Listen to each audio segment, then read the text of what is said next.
in the middle of the night, right before my eyes, by Laniers. I've always been a light sleeper, a very light sleeper. So when a faint knocking sound coming from our front door wakes me up, I'm not surprised to find my husband sleeping quietly, unbothered by what's probably nothing. After all, he is a much heavier sleeper than I am. In fact, he goes into such deep slumber that I've woken him up in the middle of the night on numerous occasions because I get nightmares frequently. But in the mornings, he never had any recollection of being woken up or being told anything at all. To even wake him up is a struggle. I have to shove him what feels like 1,000 times, only for him to mumble something like, "Oh, it'll be okay. I'm here for you," and lazily throw his arm over me as protection. So when I wake up to what sounds like knocking on our door, which is on the opposite end of our bedroom in our apartment, the first thing I do is sit up to check if our cat Misty is still on our bed and what her reaction is, because don't animals sense bad things? She isn't on our bed, though. The sounds may just be her playing with some toys in our living room, but it's hard to hear properly with our white noise machine on. I decided not to overthink it and lay my head back on my pillow. I look over at the clock, which blinks 3 a.m., and think about how pleasant it is that I still have 3 full hours of sleep left before I have to wake up for work. Minutes pass and the knocking continues, but it feels almost peaceful because I imagine Misty being a goof and playing outside our room. I'm so close to falling back asleep, I can feel my consciousness slipping away. That's when I hear a low-pitched meow come from under our bed. I jolt my eyes open. That comfortable feeling of falling back asleep has rapidly fled from my body. I stay still and wait. Maybe I was half dreaming. Maybe Misty did meow, but it only sounded like it came from under our bed because I sleep with my blanket partially wrapped around my head. I lower my blanket and look around our room as well, as though the crack on our bedroom door leading to the into our hallway. Nothing.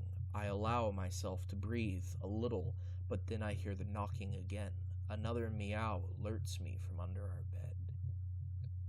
"Misty," I say gently as I scratch the covers in an attempt to make her come to me. But she doesn't come like she usually would. Instead, she meows again. I don't know if I'm overthinking it, but she sounds angry or upset. I hear the once faint knocking start to get frantic, louder, and more frequent.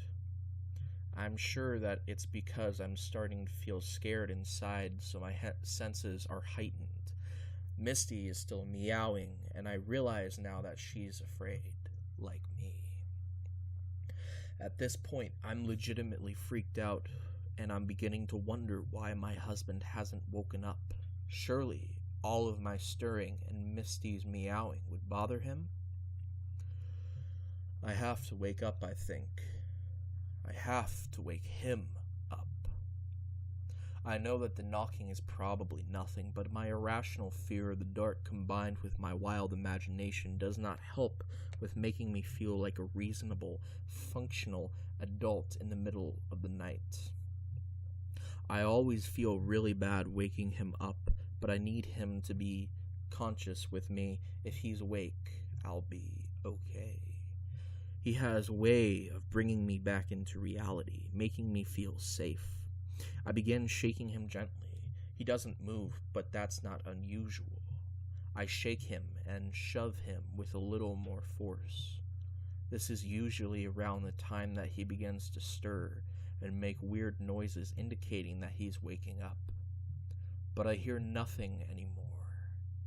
No knocking, no meowing. I feel nothing. No movement. I really shove him this time with both hands and he doesn't move. Only now do I realize that he's cold to touch, and I'm suddenly more terrified than I have ever been in my entire life. I jump up and turn on the bedroom lights. My biggest fear that had only been born within me seconds before is confirmed. Laying there on the bed, on his side, eyes closed, unresponsive, is my husband. Days go by, and I'm staying with my sister when the officer shows up at her front door. The knocking sends shivers down my spine.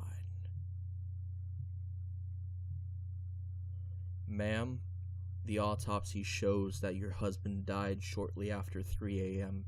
due to a condition called cardiac arrhythmia, says the officer. Basically, your husband's heart suddenly started beating louder and faster until ultimately it stopped. There's nothing you could have done. I'm so sorry.